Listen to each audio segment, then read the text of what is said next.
The latest on the mystery surrounding Prince's death. The U.S. Attorney's Office and DEA are now joining the investigation as we learn more about a California doctor who says he was called to help the superstar with an addiction problem.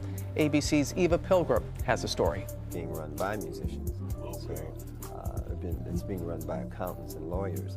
So I don't know if they'd know real music if they heard it. What they're looking for is acts that are going to make the most money for them. So you'll see all kinds of little gimmicks, so to speak. Nothing else to prove.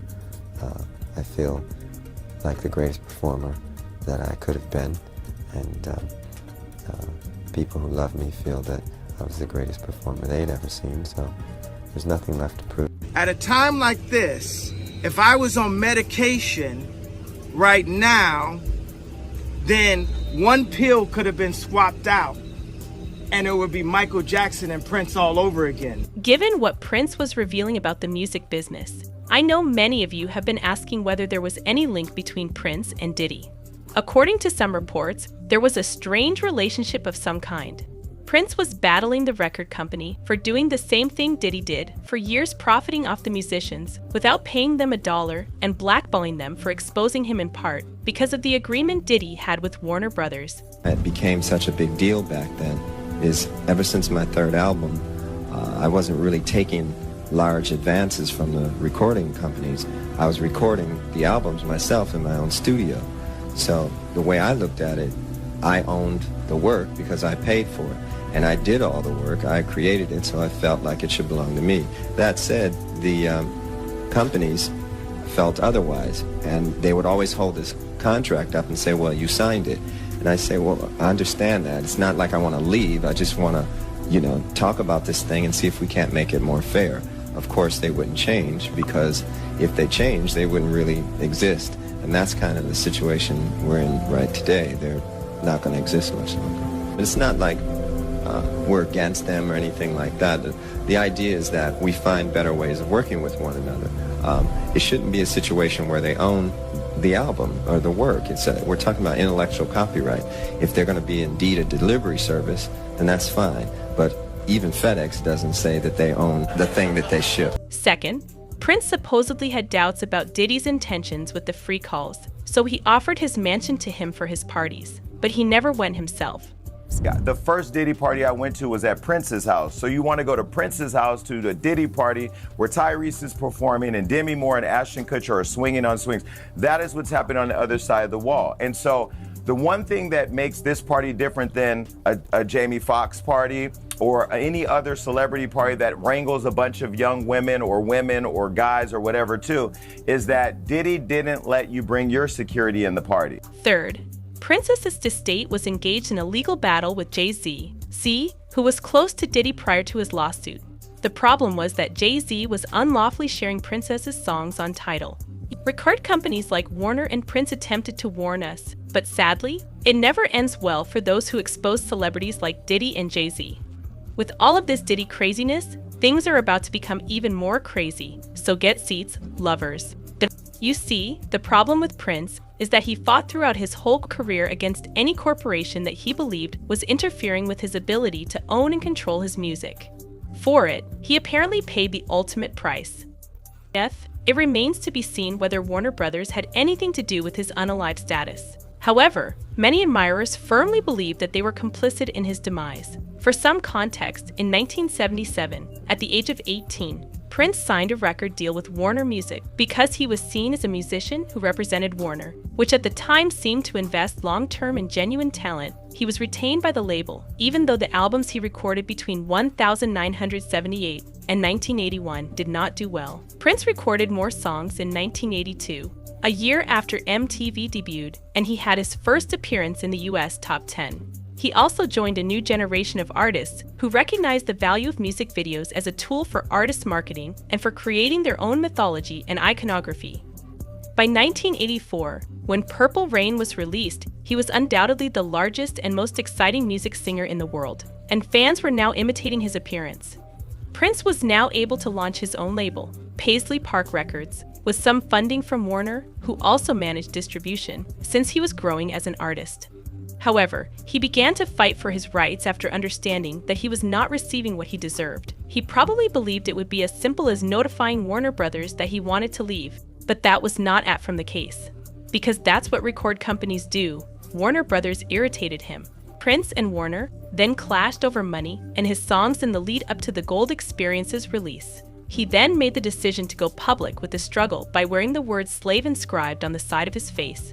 He claimed that since Warner had signed him, they owned and controlled both his name and any music that was released under that identity. Additionally, he abruptly changed his name to that of a symbol and became known as Squiggle, Symbol, or the artist Prince. The conflict with Warner became more intense over time, and Prince even mentioned quitting the firm in a 1999 interview with a print magazine, stating, "I wanted to buy my masters back from Warner Brothers. I'm going to re-record them all since they said no. You will now have 2 catalogs with almost identical songs, but my collection will be superior. You may choose to donate your money to NPG or WB, the large corporation." In several more interviews, award presentations, and other events, he has spoke extensively about how the labels dominated him and other musicians. Well, it's not your game. You didn't make the rules, so everything comes hard. And as long as you're signed to a contract, you're going to take a minority share of the winnings. A select few of us will do well. The majority will not. So as a people, we'll be considered a minority. But stop. Let's take a moment and look at yourselves. There's nothing minor about you. You are a blessed people. You're the most talented on earth, and you are still grateful. That is why upon winning in their game, you always thank God. Tonight I would like to ask one favor of you. Imagine what we'll all be like in our own game. Peace and love for one another. Prince took his stance on business so seriously that, in an attempt to regain his online reputation, he said in 2007 that he would sue YouTube, eBay, and the Pirate Bay for using his music without permission. In the end, Prince was able to reclaim his identity, and he made some kind of agreement with Warner. However, he passed away shortly after under very questionable circumstances. According to some who remember, Prince passed away at the age of 57 after being discovered unconscious at his Minnesota residence. Prince unintentionally took fake Vicodin mixed with a very strong synthetic opioid, and health experts at the time concluded that Prince died of an accidental fentanyl overdose. Additionally, he was discovered in the elevator he had dubbed the Devil. Thing that kind of spooked me about it all was he has a song called Let's Go Crazy. Yeah. And it says, "Don't let the elevator bring us down." One time when I was with him privately, he said, "You know what the elevator is, right?" No. I said, "No, what's the elevator?" He said, "Well, the elevator is the devil." Right? It scared me. I don't like to talk like that, but he said that. And so for me, it was like really haunting when I read that he was found in an elevator. Problems? That I don't know. Right? What I know is that he was really health conscious. He was a vegan. He didn't know alcohol. I didn't know of him drugs. He worked out, so that also really concerned me, because it made me think that, wow, so you mean you do all these things to take care of yourself and you die so young? There were rumors that Prince had already AID and was quite ill in the weeks preceding his death. Prince had canceled gigs and made an emergency landing on his way home, where he received an anti-opiate medication, indicating that he had been exhibiting severe health issues in the preceding weeks. However, some questioned why he wasn't being treated by a doctor if such were the case, given that he had reportedly experienced ODing less than a month before and had been obviously ill for some time. It was strange that Prince was not receiving medical attention, since it would appear that in order to secure tour dates, it would be necessary to guarantee that Prince could play in order to avoid last-minute cancellations, particularly at bigger venues. In addition, Prince was aware that they were targeting him, just like the machine has been doing to everybody who tries to expose him over the years. Just when you thought you were safe, Prince really uploaded a photo of himself, along with the since-deleted note soon before he passed away. Additionally, he made 2 predictions about his demise. Prince allegedly instructed guests to wait a few days before wasting any prayers at his last appearance at a party at Paisley Park, which was held shortly after his reported treatment and days before his death. Fascinating, Hing. It was widely believed that he was undoubtedly dead, and many individuals, even famous ones like Kanye West, have been expressing this opinion. Regarding Kanye West, some have compared him to a contemporary Prince since he advocates for the same causes that Prince did in the past. Nobody. This ain't independent. Yeezy's the only 100% owned, independent, black owned or whatever. I don't know if he owned after this interview, but you get what I'm saying? Like when we sign something, we don't sign someone. We're signing someone to the bigger Vivendi slave ship, to the bigger universal slave ship. Right. Y'all saying, all his tweets was crazy. You know why Prince gave me the song Jail? Because he liked what I did. And he's like, I like what you did with them contracts. You said Prince gave it to you. Right. Man, he definitely, guess who's going to jail tonight? You know what I'm saying? A Gemini spirit. People who don't, because he was on that tip. Yeah. Just people who don't know, you're talking about Prince. Yeah, I'm talking out Prince. And Prince trying to get away from corporations, disconnect. Prince with the slave on his cheek. Yeah, slave on his cheek, yeah. You know what I'm saying? Michael Jackson, bro. This man. I mean, Prince would have been seen similarly to Kanye West if he had been thrust into the social media age in the late 1970s and early 1980s. Los Angeles. Ree even said on Access Hollywood that Kanye's fantastic, but people definitely adore him.